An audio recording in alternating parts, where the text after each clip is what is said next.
CNN Poder, com William Vac.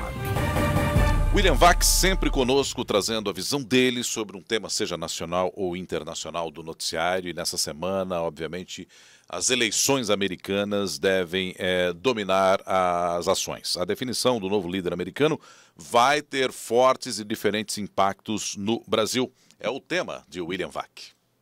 A semana começa, evidentemente, tendo como seu principal ponto de atenção a eleição americana desta terça-feira. É uma eleição histórica, não simplesmente porque mexe com o cargo ainda mais poderoso, da economia ainda mais poderosa, da nação ainda mais poderosa do mundo, mas porque fundamentalmente mostra dois possíveis caminhos nas relações internacionais com fortes impactos aqui no Brasil também.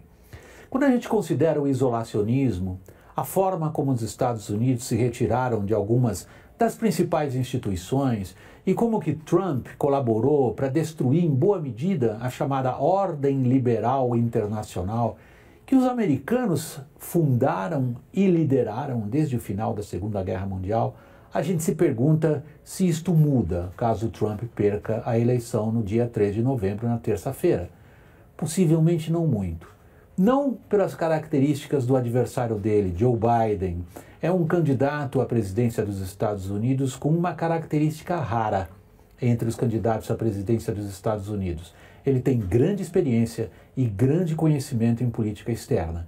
Mas, quando a gente coloca a relação dessas duas grandes superpotências do momento, a China e os Estados Unidos, independentemente de serem Trump ou Biden, os democratas e os republicanos pensam mais ou menos a mesma coisa, como deve ser a relação entre os Estados Unidos e a China. E eles pensam, sim, em confronto. Não estou falando de militar ainda.